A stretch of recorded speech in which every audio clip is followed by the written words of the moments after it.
Hi, good morning. How are you? I've been making this little book for a while now. It's been on my blog. If you haven't seen it, if you go to my blog, you'll see. Just let me pull in a little bit. If you just scroll, you'll see bits of this. So what I did was I stitched my own papers, okay, tissue papers, and then I tear them up, rejoin them, and embellish them with like hand stitch. Little bits of vintage cloth. So there's 5 pages, okay, but then what I do is I put a back on each of them, right? So for the back I use my stitch papers, right, but that's one page and that's the back, that's another page and that's the back. These are added on the end for the spine, okay, so like this. They're similar in size but not exactly the same. That's another page and that's the back, and this is another one, no back on that one. This is another one, okay, and that's the back. So the backs are unstitched in terms of hand embroidery, but they are joined together, these stitch papers. So what I thought I'd do is this is the last one that needs a reverse, okay, I'll kind of cobble together a reverse for you. This one, and I will say that when I'm pinning paper I have different pins. I have 2 pin pillows, one's for paper and one pin pillows for fabric. So if I get, so I have to tear them. I didn't bring any little scissors. Sometimes I need little scissors to cut through the threads, but I'll try and do it without that.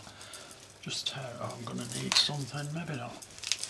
So I'll rip them out and piece them and pin them on the back. Trust me to get the scissors. Right, doesn't really matter, I can trim it later. So I literally put it on.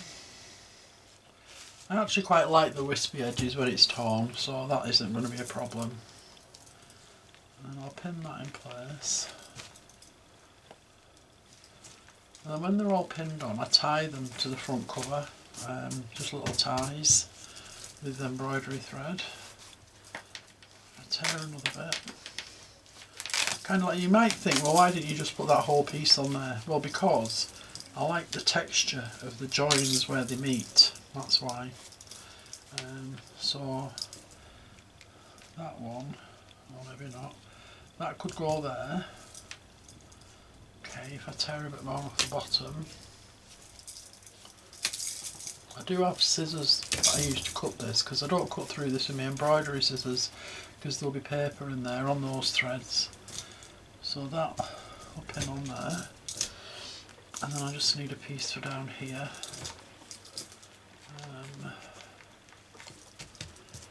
So I'll use some of this as a contrast for down there, and again tear it.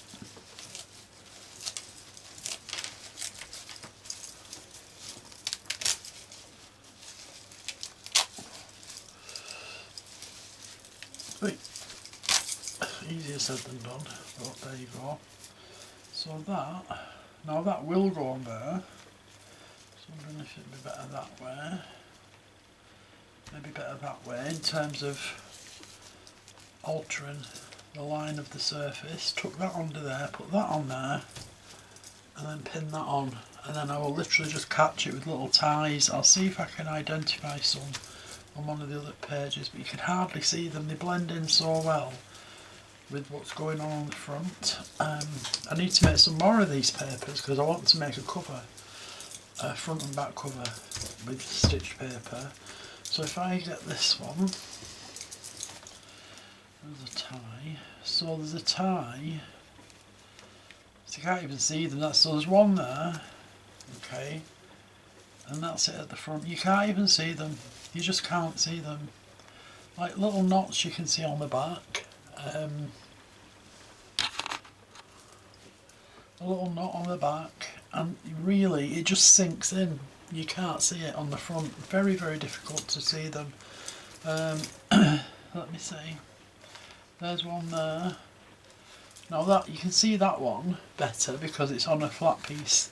But even there, it's so unobtrusive. It really doesn't matter. It's so insignificant. Yeah. So that's what's happening. So I need to make a front and back cover finish that reverse of that one I've just put together. So front and back cover, which will be plain, but it will be joined, it'll be stitch papers joined together with simple hand stitch, and then that one will be good to go. So I just thought I'd keep you up to date on that. I like that's really torn actually, it gives so much texture on there. Okay.